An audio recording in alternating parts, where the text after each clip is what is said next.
Okay. Over here, the Chafetz Chaim explains that he feels it's imperative that before we start speaking about even approaching the laws, how to behave.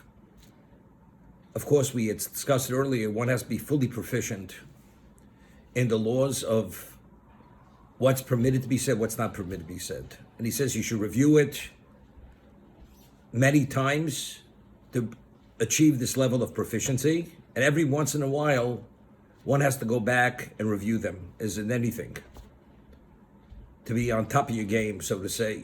But he says there are always this whisperings in our ears which try to discourage us from even attempting to begin to be responsible in terms of what comes out of our mouths. If a person is told that before he embarks on a project, it's bound to fail and destined to fail, a person's immediately discouraged. And these are the whisperings in the ears that every one of us has. Our evil inclination immediately puts it in a negative. It's probably not going to work because you've tried it before, or you see other people, this is their mode of behavior. So what's the point of even beginning? Even to try? It's a exercise in futility. So he wants to address that point. So he cites an Ovis to Reb Nosson, which was written by a Tana, who makes a statement, and these are his words, and he goes to explain what the words are. Ovis to Reb Nosson writes, Hu Omer, Al tarchik atzmecho mimido she'en lo kitzvah. Do not further yourself or distance yourself from an attribute which is unlimited. Umelocha she'en lo gemira, and its type of endeavor which there's no end to it.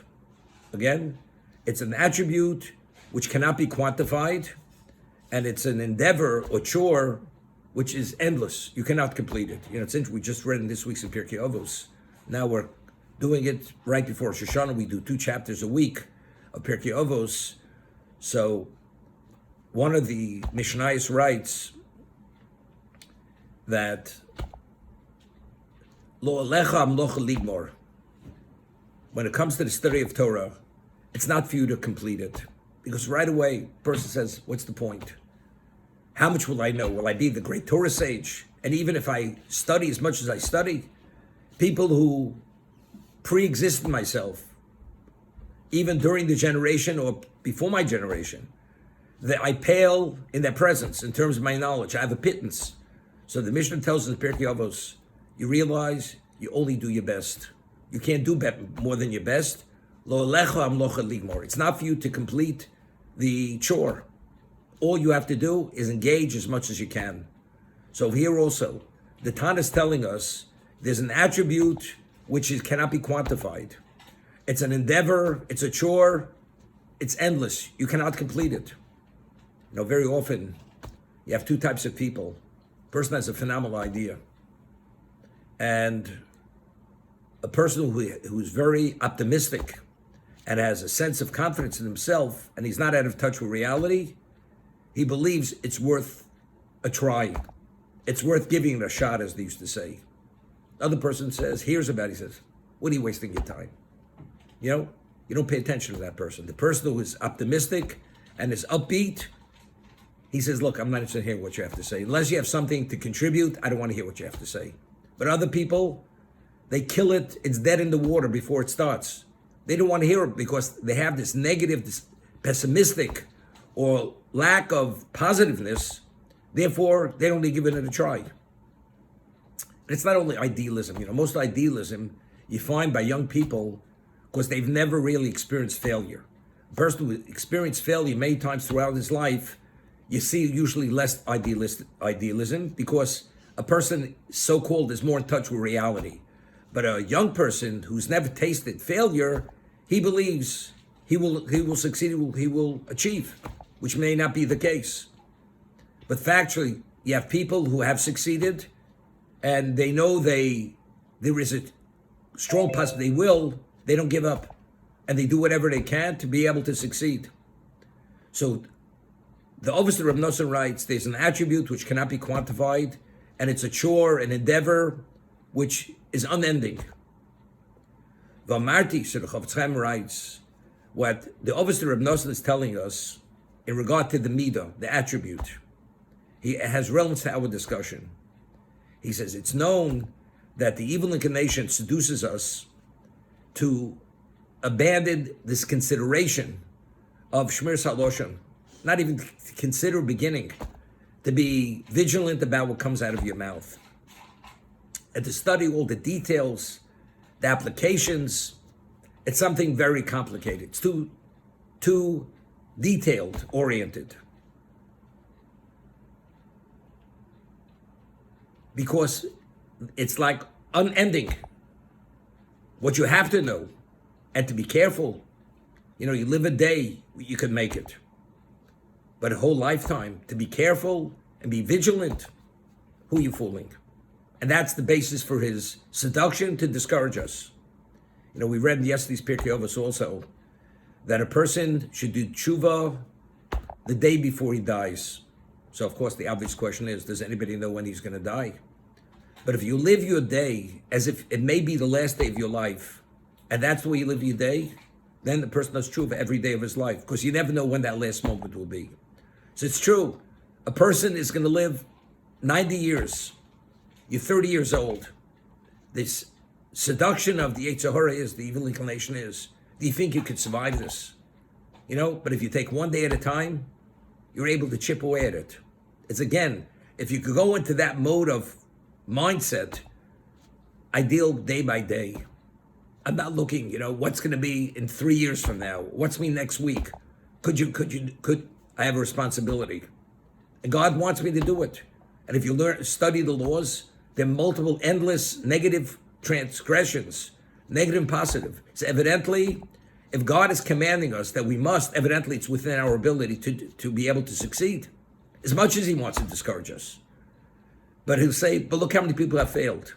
There was an argument between the house of Shammai and Hillel, for 3 years they argued this point. It's the only philosophical disagreement in Shas, in the Talmud.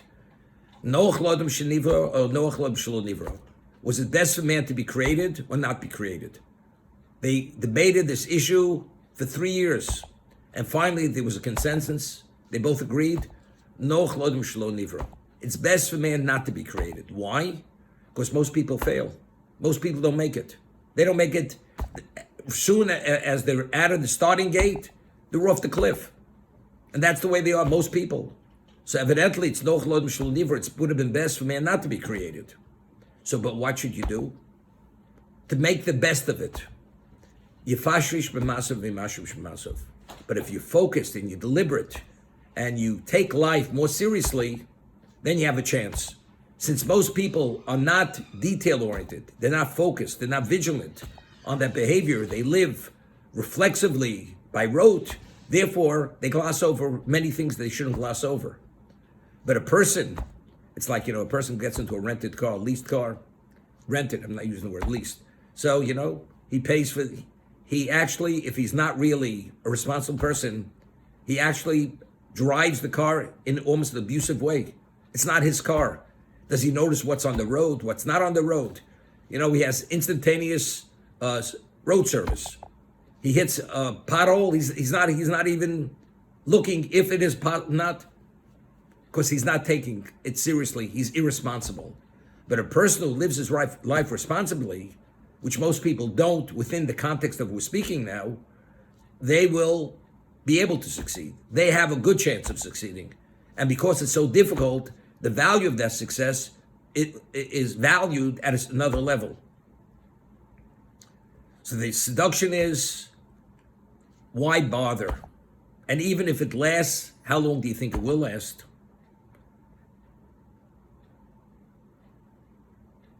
And what he meant, it's a chore, it's an endeavor which is endless.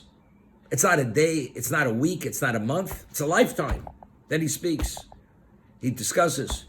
We meet many people in society. When a person's not a hermit, locked away in a hut. and you deal with many people. How do you expect to succeed in life if you're always on shutdown mode? You always have to speak. You have to be sociable. People, they pride themselves. They have gift of gab, and they could talk about anything. As nonsensical as may be, what you want to talk about, I could talk with you. But hey, you're right. The Besil Shem writes, the Gemara tells us in one location that a person should be mu'urav v'mabrios. You should be sociable. You should mingle with humanity. It's important. You can't be locked away. So it says, a person should be mu'urav yidato. The words of the Gemara, yidato shalot mu'urav v'mabrios. One's mindset should be to mingle and interact with brios. The word is brios. Brios, he says, means people who live their lives responsibly. People don't live their lives responsibly. The Chazal, the rabbis, are not encouraging to have person is a criminal, a gambler, an underworld person. Well, you happen to be in a community where that's the mindset of most people. They're not encouraging you to go there. We're talking people who live rationally, responsibly. Those are the kind of people you should be involved with. Because even if they're not perfect, they're open to want to be better. So therefore, if you present something which is rational and cogent and has the characteristic of integrity and truth, they're going to embrace it. But if you have people, they don't even know what those words mean, and their whole approach is corrupted and perverted and distorted, they're not encouraging you to go there. Because if you go there, you're going to get mangled by this kind of influence. Therefore, so the same thing here. It's not going to work. So he says, because you have to live and you have to work, you have social life, you have the business life, you have everything, and you have to interact at many levels. Do you think you're even going to be able to succeed? You failed before your beginning.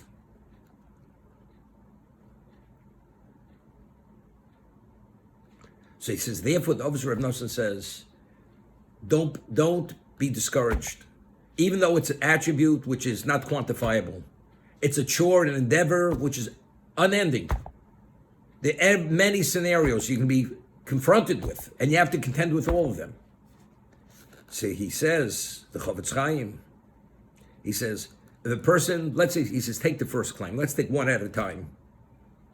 It's very interesting. What's the difference between a person who has a special mind and an ordinary mind? Or a genius mind and even a person who's more intelligent? What's the difference? Because I experience this when I teach. A person asks a question. It's a good question. And I want to answer the question. And while I'm asking the question, the person says, but what about that? Most people, they cannot focus on details. And as they focus, whatever else is bothering him infringes and doesn't allow the person to fully grasp and focus on what's being responded to. And therefore, the person doesn't comprehend and get the full gist of what's being said. A person has a special mind. He's able to have laser focus on what he has to address. He understands that, he goes to the next step. And he goes to the next step, and the next step. And as though that each piece of the puzzle, he appreciates where its places, and he puts it there. Another person, everything he sees at the same time, and it's a big blur. And because it's seen as a blur, therefore the person never has a clear picture at the end of the day. And the person says, well, what about that? It still bothers me. Let's first try to answer and understand the first question, then we'll come to the second question. And the person keeps getting back. What about? The Yitzhara says, the evil inclination says, how long do you think it's going to last? Chafetz Chaim says, let's talk about that first. He confronts you with many reasons why you're not going to succeed. Let's talk about the first reason. Why are you not going to succeed? Because how long do you think it's going to last? So the Chafetz Chaim explains it with an allegory. He says a person is told that in a certain location, if you visit it, it's very likely you could find diamonds on the seashore. And the person figures, it's worth his while to look there. And he goes, and sure enough, he finds the diamonds. But before he picks it up, somebody says, what are you wasting your time? What do you pick up the diamonds? Do you think you're going to find this every day? You find it today, but tomorrow you're not. So the person says, I don't stand. You talk like a person you were born without brains. If I find it today, the diamonds, what does tomorrow not find have to do with today? If today has its exceptional value, which is the equivalent of a year, value-wise, why should I not take advantage of the moment, regardless of what's not going to be tomorrow? So he cites the Vilna Gaon, cites a Midrash, that if a person is confronted with speaking Lashon Hara, and he suppresses it and he does not, he merits a light that even the greatest angel cannot fathom what that light is, what that reward is. So he says, if that's the case, even if you'll study the laws and you're able to suppress it once, multiple times, although you're going to fail multiple times. But what do the failings have to do with the successes? The successes have infinite value. So therefore, that's firstly. So the basis for that claim has no relevance. It has no relevance. That's number one. I mean, there's something he doesn't say, which I will say, that if a person attempts to do it, even if he fails, that you attempt is an indication that you give value to whatever that is. When you fail, God says do it. You know something? If God says, I'll try. I failed. But you know something? You get credit because you had the level of respect or reverence that you gave sufficient credence and value to God's word that you were willing to give it a try. Somebody comes off the street and tells you a tall tale to do something, and the person has no credibility. What he says doesn't make sense. Who would even consider it? Why waste your time? But if the Torah says you have to be careful what you say, and David HaMelech says it, the Tzor Shel Chamiros Usech V'Daber Mimo. Be vigilant about what comes out of your mouth. Chaim and Shlomo Melech tells us the same thing. If you're concerned about your soul, only say what you should say. So the wisest, most special people who ever walked the face of the earth are advising you. And God says it. And I give it a try. The answer is, but it's not going to work. We don't have those kinds of people that used to exist. You know something? But if God says it, God has enough credibility by me, I'll give it a chance. And you give it a chance, and you fail. But that you swiped away the Yetzer Hara and didn't pay attention to him, that itself has value. Besides what the Chafetz say, in the name of the Vilna Gaon, that every moment we suppress our urge to say something we shouldn't, the value of that is something which has infinite value. As he says, even the greatest angel cannot fathom what that reward is. You know, a person says, he gets a call, he won the $1 billion lottery ticket. Person says, something, do you think you can win it tomorrow? And they tell you, pick it up, and you have 24 hours to pick it up. And if not, you lost it. You're not going to pick it up. Of course you pick it up. Somebody tries to convince you, don't waste your time. I say, there's something wrong with you. I pick up this ticket, I'm made for life and even for 3 generations into the future. So who's not going to do such a thing?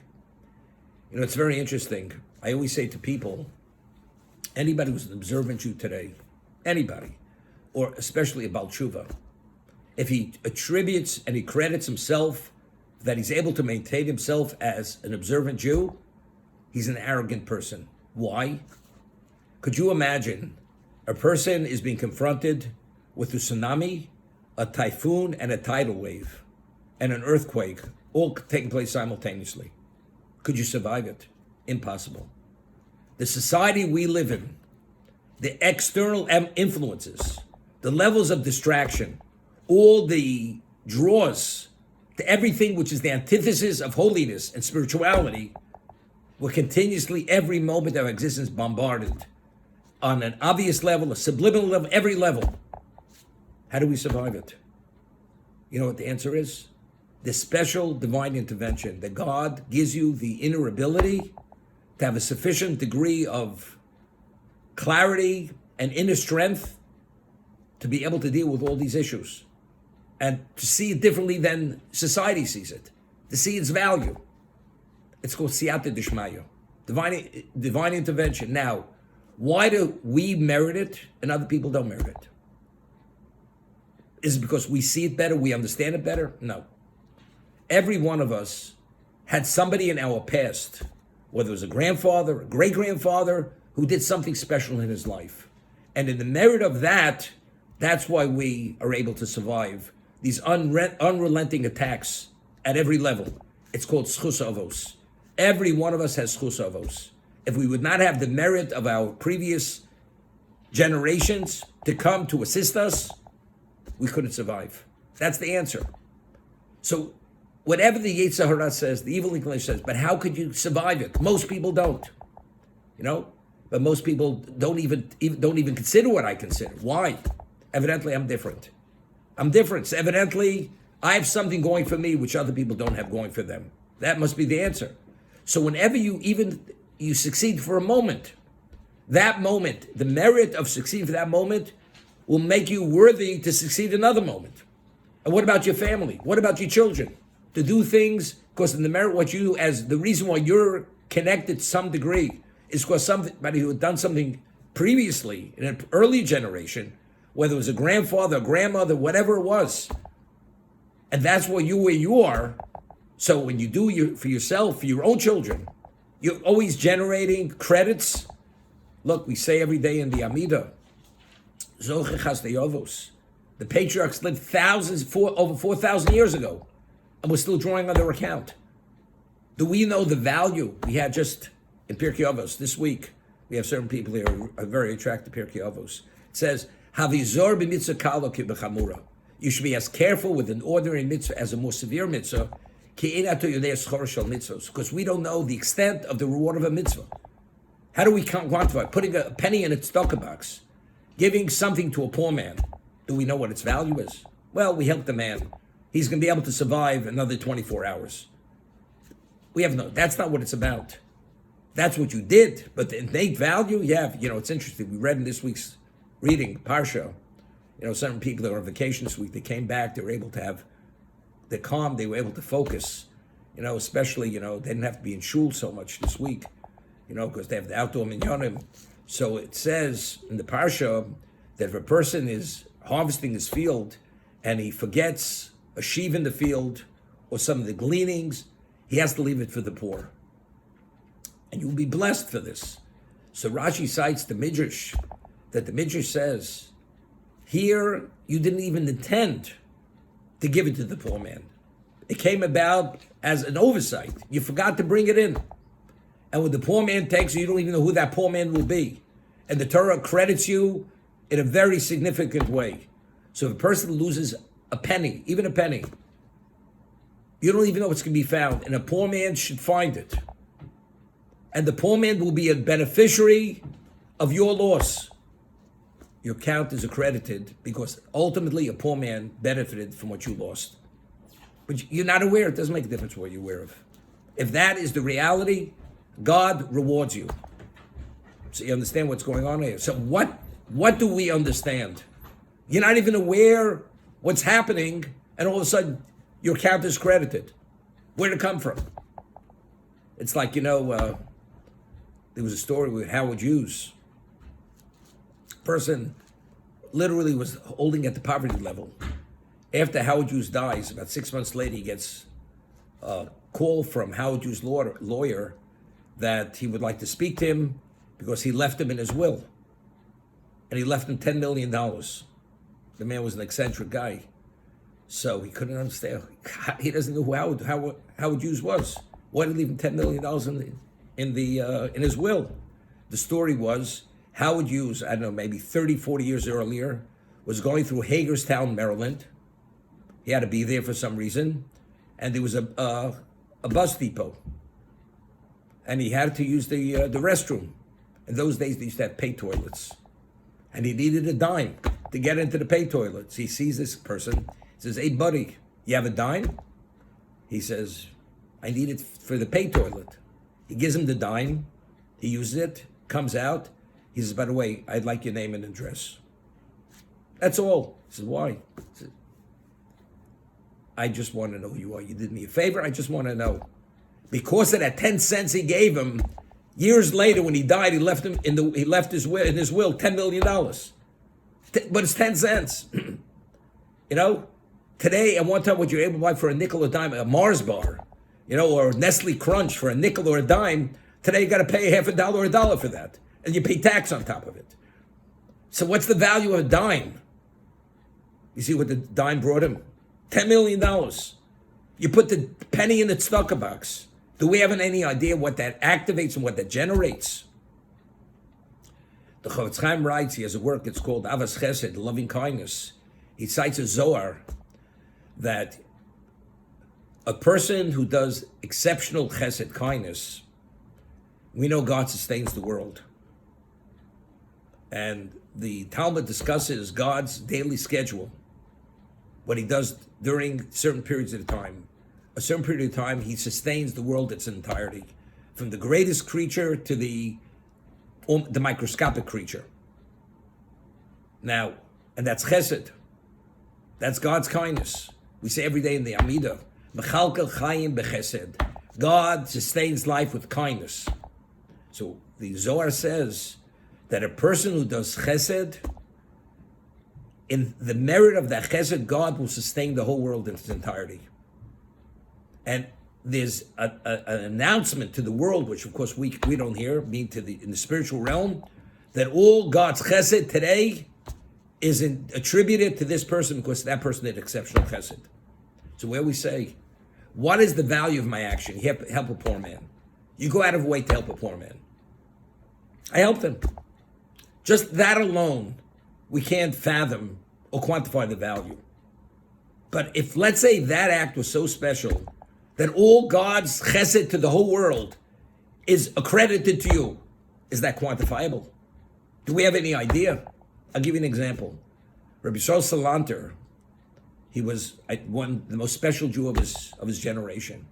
And it was Rosh Hashanah, it was Kol Nidrei night, Yom Kippur, and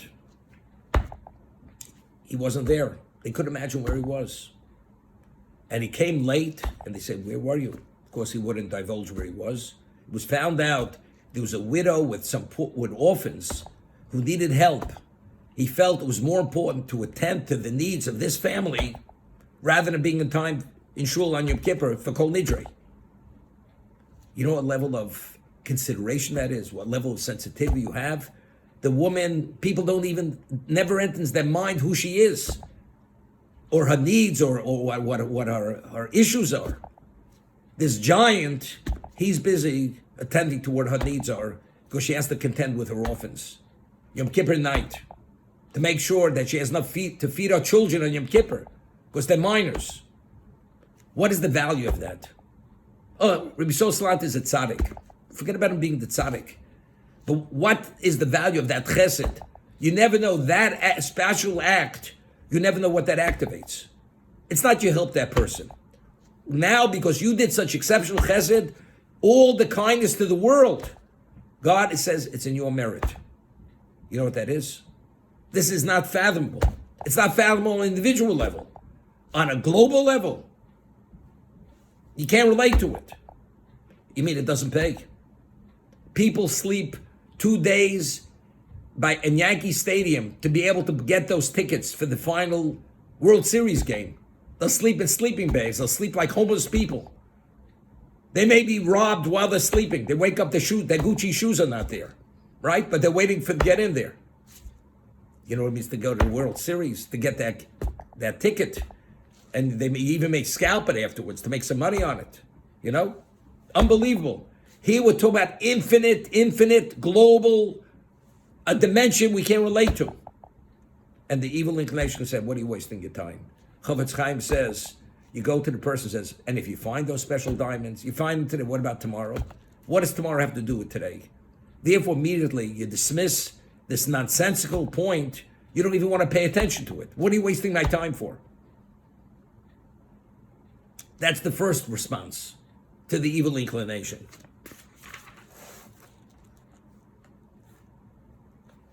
Secondly, he says, and this I could tell you, he says, it's tested and proven that once you start,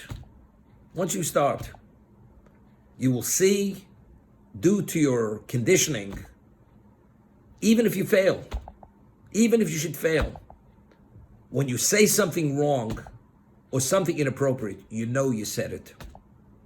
It's interesting. The Talmud tells us in one location that a person who transgresses once, he knows he transgressed. When he transgresses twice, the words of the Talmud is, Nasalo keheter. It becomes permitted. Someone asks, what? How is it permitted? It's forbidden? No. In the person's mindset, a repeated offender, it becomes permitted. Nasalo keheter. Now, what's the rationale? Why does it work this way? As a human being, a person cannot live with guilt. Guilt only has one value, to make a correction. If it's not going to make a correction, you just bury it. Like, let's say people have a past, and so if the past, it's a checkered past, helps you to better yourself, to correct the wrong you did in the past, that is great value. That's called conscience. That's conscience. I can't live with my past, therefore I have to make up for it and do good. But let's say just to live with guilt for the sake of guilt, it destroys a person. So a person who's healthy, emotionally, mentally healthy, what does he do? He suppresses it. He buries it. It's not it's not in the forefront of his mind. Although he's aware of what he did, but it doesn't resonate with him, doesn't affect him negatively. Okay? The Rabbeinu Yonah writes in the Shari Tshuva that the first time a person sins, even a very serious sin, you're not really that liable. The culpability is at very minimal level. Why? Because before a person sins in a certain area, a person is not aware of how vulnerable he is to temptation regarding this particular area. So therefore, God doesn't hold it against you in a very serious way. Because how were you supposed to know? But let's say you failed already, and you realize and understand you are vulnerable. How did you go back there? How did you not take precautions? You should have taken precautions not to fall into that trap again. You know what the answer is? You're irresponsible. Because being responsible, knowing you have this handicap, you should have addressed it. Why didn't you? The answer is because it doesn't make a difference. Either you're responsible, it doesn't make a difference. Therefore, this activates God's wrath on that person. Now, so what is this person supposed to do why was he not responsible? If really you're vulnerable. If a person would have a sense of guilt at that moment, what would he do? Is he going back there? No. If he feels he really did the wrong thing and it's something he didn't want to do, he's not going back there. But let's say, as much as he didn't want, but the attractiveness of that is greater than, I wish I wouldn't have done it. You want to go back there again. So if you want to go back there again, although you know you shouldn't, and you do it a second time, once you become a repeated offender, now there's serious guilt that you have to live with. You know something? But if you want to continue doing what you want to do, it becomes permitted. You deal with it as if there's nothing wrong with it. Because the only way you can continue behaving in a way you shouldn't behave, you have to bury that guilt. So therefore, what was wrong becomes right and becomes permitted, and even becomes a mitzvah. A human being could be so creative, we could take something wrong and turn it into what? Something which is very right. Something which is even compulsory. I should be doing it. Now people, years ago I had a student, and he was not an American originally, and he says that he goes and he eats in non-kosher restaurants, but he only eats pasta. But it's not kosher, it doesn't conform with dietary laws. And you know something, and when he goes, he does not wear a yarmulke. Doesn't go with his head covered. Why? Because if he would go, it would reflect badly. Other people think you're permitted to go there. So therefore he doesn't wear a yarmulke. I say, let me ask you a question. Why don't you wear a yarmulke and don't go there? The answer is he wants to go there. So somehow he's contrived this way. He's a great tzaddik because he doesn't want to mislead other people. What about yourself? You're doing the wrong thing. And if you realize you're doing the wrong thing, put the yarmulke on, and if that will prevent you from going in there, don't go in there. The answer is he wants to. So that's the same idea. The idea is it's things we want to do and we repeat them. eventually we see them as permitted. Because if not, you have to live with guilt.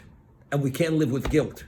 So the key is to recognize the wrong in something and appreciate it's wrong. And therefore, the Chafetz Chaim says, even if you study the laws and you review them, now, before you studied the laws, you thought whatever you said is permitted. It's the truth. I'm allowed to. Gossiping is what is okay. It's not that bad. But when you study the laws and realize 17 negative commandments, 14 positive commandments, and you're in touch with it, even though you have much slippage, but every time you say the wrong thing, you'll be aware you said the wrong thing. And when you're aware, that touches you, and you know you did the wrong thing. Knowing that will help you and assist you to do the right thing. And you're going to and the more you try, the better you're going to get at it. You become better. As they say, practice makes perfect.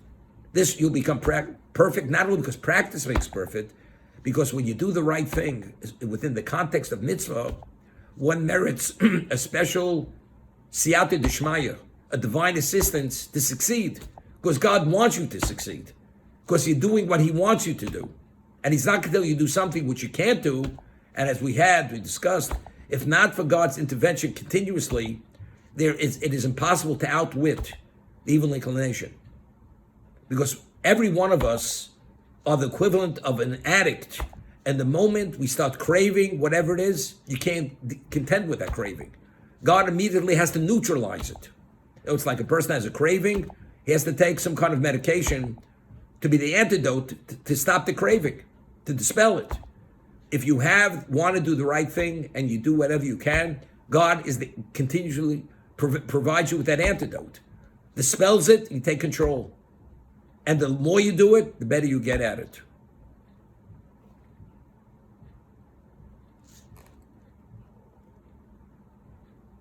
You know, it's interesting.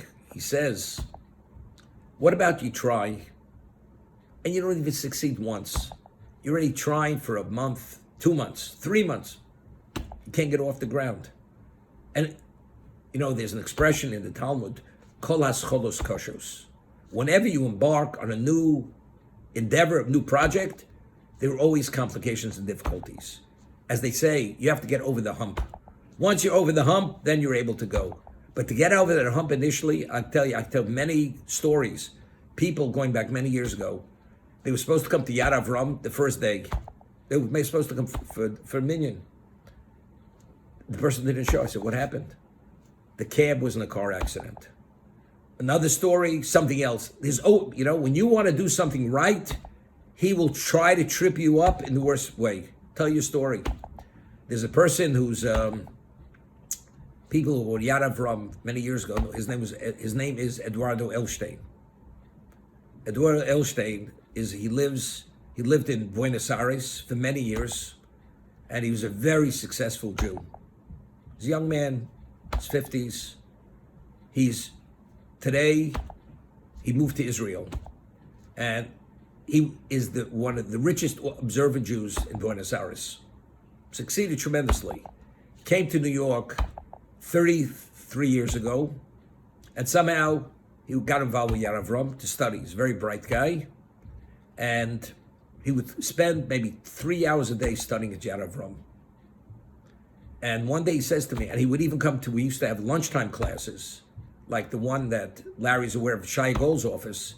He would come to many of the classes.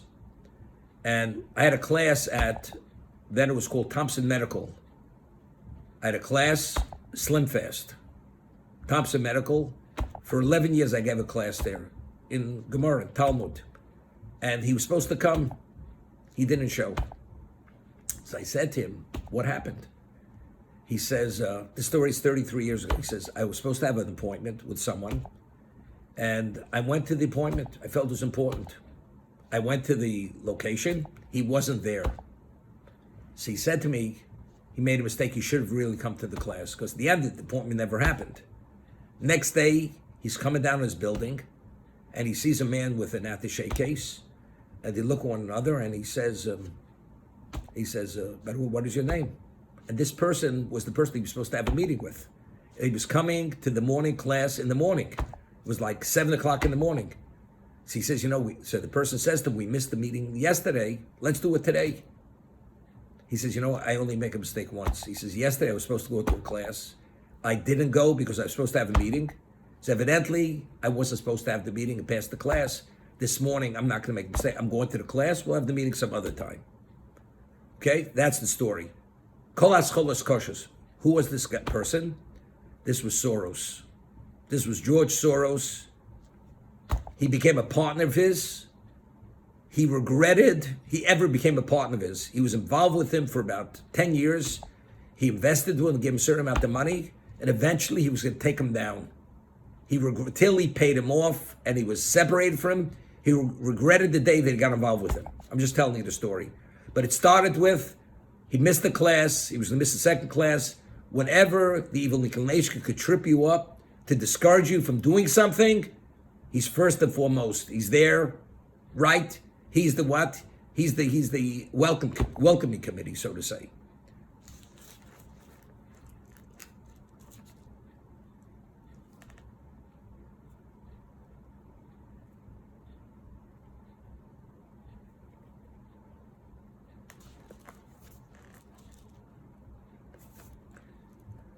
He cites the Gemara in Brochos. The Gemara says that a person should always be in an intolerant state. Let's say you have a person, you have all kinds of shady people. And this person, he has a very questionable past. And he comes to you with a deal. Comes through your door. The moment you see him from a distance, you wish he never walked through that door. Because, no good could come from him. And he comes, and he, with a smile, and with all his body language, and I have an opportunity for you. The person says, I'm really too busy to talk. Because he understands, whatever that opportunity may be, it can't be 100% above board. There may be some problems. And as much as he can, and the man's not willing to go away. The person has to get upset, and he has to put it into focus, understanding what this man represents. And the more he appreciates the negativity of being involved, there's not a chance he's going to do the deal with this man. So the Gemara tells us, Lolam yargiz odem yetzer tov v'yetzer ra. You always have to be in an intolerant state. Whenever you hear these whisperings in your ear, you have to shut it down immediately. Because if you pay attention to any degree, immediately you're drawn in. Person says, I want to have a word with you. Something, nip it in the bud, I want nothing to do with you. I mean, you could say it in a nice way, but your mindset should be, I prefer not even to begin. Because when you begin, you never know where it ends. You never know how he may influence you and convince you and somehow bring you into this. A person should always be in that state. As much, you're doing the right thing. All of a sudden he says, but look how many times you failed. You don't want to hear about it. You have to shut it out. As a rational person, rational said you're irrational. There was a study done, a sociological study done in the 60s, early 60s, that Orthodox Jewry will become something of the past in 20 years. The conservative movement was thriving and booming, and with society advancing, with all the allures of being a little more progressive, open, with the openness, this archaic, backward, limited, inflexible, it's not going to survive. That was their evaluation. But people who are observant, who are committed to Torah, they did what they were supposed to do. There was an explosion, thank God. Families. One time, family had 2 children, 3 children. Today, you have observant families have 8 children, 10 children. You have schools in Lakewood, New Jersey. You have 14 same grade schools, same school. You have to have endless schools. How many preschool classes could you have in one school? One time I went to school years ago. You had preschool 1, preschool 2, 2 classes, parallel classes. Today, you have 15 parallel classes. Because they don't have enough class to the children. There are too many children. There are never too many children. And the siblings, every year, The class is full, and next year there are more people moving.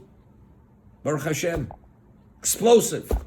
Torah's, what did they know? What did they forecast? What's the answer? We have to do the right thing. We have to do what God says we have to do. But how's it going to work? That's for God to worry about, not for us to worry about. Many years ago, not going to mention names, I had a class in the afternoon. Alan attended this class, and a few people, and there was a certain person. He was in the government at one time, government official in New York State, and we were speaking about conversion, and authentic, proper conversion is you have to meet the criteria which the Torah sets forth. You have to have a sincere commitment to accept the laws of the Torah, and then go through the procedure, whatever it is. So this person says, but I don't understand it. We have so few Jews. We want to increase our numbers. So why don't we compromise the standards a little bit so we can have more Jews? So I said to him, you don't understand. But what makes a Jew a Jew? A Jew's only a Jew if it meets the criteria God sets. Just because you put a label on it, you put 14 karat gold on a piece of something which is just coated with gold, with a gold coating, it doesn't make it into gold. If God says the only way you can be an authentic Jew, you have to meet certain criteria, it's not it. You send the person to MIT and the man can't add 3 numbers, although he looks like the intellectual because you bought him the spectacles with his whatever it is, and he has the pencil over his ear. He looks like this eccentric person. It doesn't make him an MIT candidate. He doesn't belong there. If you do what you're supposed to do, but how's it going to work? That's God's problem. Years ago, what was the justification of the conservative movement? Because if we don't do something and start being a little compromising, what's going to be with their children? They moved into the suburbs. We have to put parking lots. We have to allow them to drive to synagogue on Shabbos, because the rabbis then had Orthodox backgrounds. They didn't graduate the conservative seminary. What was the justification? Because we don't let them drive, their children are going to be totally alienated from Judaism. Therefore, we have to justify. We'll let them violate the Shabbos, because otherwise we have to be concerned. We have to be responsible to the future of the Jewish people. Now, who has to be responsible for Jewish people? Look, if God wants a Jewish people, God set the rules. If we don't, we're going to have a problem. But God set certain criteria. You don't forbid it to violate the Shabbos if it's a question of life-threatening. It's not life-threatening, but they're not come to synagogue. They're not come to temple. But that's not your problem. That's God's problem. You understand? We get involved in areas where we don't belong. That's God's issue. That's not your issue. You have to do what you have to do. But I have whisperings. How are you going to survive society? You're not going to succeed financially. You want to know something? You bite the bullet. You've succeeded beyond anything. But how's it going to pay? What's going to be the payoff? You're supposed to serve the master for the sake of the master, not for the sake of reward. If you have all the pieces in place, all these issues are not issues. A person's walking, has the most comfortable pair of shoes, and you have a little pebble in your shoe, and you keep walking. You realize what are you supposed to do? Take the shoe off, take the pebble out, and throw it out, and then you walk comfortably. All this static, all this stuff we hear, we have to push it out because it's baseless. It has no value. It's only distraction. And it has, again, if you see it correctly, which he tries to make us see it incorrectly. And that's exactly what the Chafetz Chaim is saying. Firstly, the first point is baseless. The second point, even if you fail, at least you know you failed. So he said, what about the guilt? Guilt is healthy if you can make a correction with the guilt. The past has value if it has relevance to the future. If it has no relevance to the future, just bury it. And many societies have gone into the dustbins of history. All the civilization tried to destroy us. Where are they and where are we? They're gone forever. But it's important to have that, to know that, because despite the fact that they were our oppressors, and it was seen and understood we couldn't survive, we're the ones who survived, and they went into the oblivion. That's important for us to know. So the past has value if it has relevance to the future. Guilt has value if it allows you to understand the wrong in whatever something may be. So as much as somebody convinces you, I'll give you an example. Person has gastritis, and he shouldn't eat certain foods, but he's always craving. And he eats it, and he's in agony that he even has to go to the hospital sometime to have an infusion for whatever it may be, because he's not careful with his diet. A friend comes to me, says, got a celebrate, you have to eat it. He says, look, I've been through so much pain with this, there's no way I'm going back there. He says, don't be foolish. Do you have pain right now? How could you turn it down? So if the man is not smart, he'll make the same mistake over again. And he'll find himself in the emergency room 3 a.m. with maybe bleeding ulcers, whatever he may have. But if you're smart and understand, who's the wise man? The person understands the ramifications and the result of misbehavior. You don't do it. And that's all part of this. You know, we read in Pirkei Avos, and this we read just, Aseh l'cha rav k'nei l'cha chaver. You have to have a teacher and you have to have a good friend. Everybody needs a support system. Nobody's saying do it on your own. To do it all alone is very difficult. But if you're part of a support system, you choose a teacher. It's somebody you think will make a difference in your life. He should be a teacher. It doesn't have to be the greatest Torah sage of the generation. And a friend who's interested in you, not telling you what you want to hear, but what you have to hear. That's a good friend. And that's why it says K'nei l'chov. Friendship doesn't carries a very heavy price. To be a good friend, sometimes you have to strain the relationship. Because you really care about the person, you tell him something he doesn't want to hear, and he reacts to it. But because he's a friend of yours, you will need to take that abusive retort from him. Doesn't make a difference. So all this we're talking about, if you're really concerned about another person's welfare, you go out there and do whatever you can to make sure he doesn't fall off the cliff. I'll give you an example. I'm giving this year. Now, Sunday morning, what do most people do? Right? They go mow their lawns, or they go out to wherever they go, waste their time. What is the value of me doing this? I went on vacation. It took 3 days. Every morning I said the class till a certain hour. Why? Because I felt if I would stop saying it, once you're out of the loop, for just a few days, you never know if you're getting back in the loop. So I feel, because of my responsibility to you and to other Jews, I got to be there. Because I can't allow that lapse, because you never know the consequence of that lapse. Therefore, I got to be there. The same idea. Understanding what's out there, unless you have a support system, unless you have the Rav, unless you have the friend, it doesn't work. It's too complicated out there. You know, a person goes through rounds, always needs, and he gets knocked out round one. His coach or whatever tells him, go in there, give it your best, doesn't mean anything.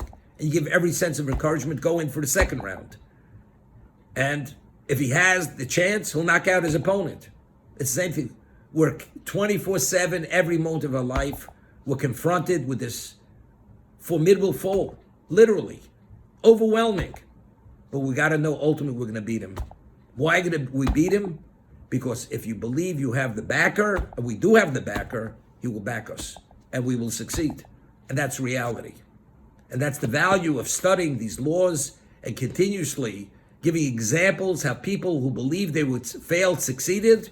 So understanding that reality is important for us, and that will be the basis for us to shut out these whisperings which are continuously coming to us, the seduction.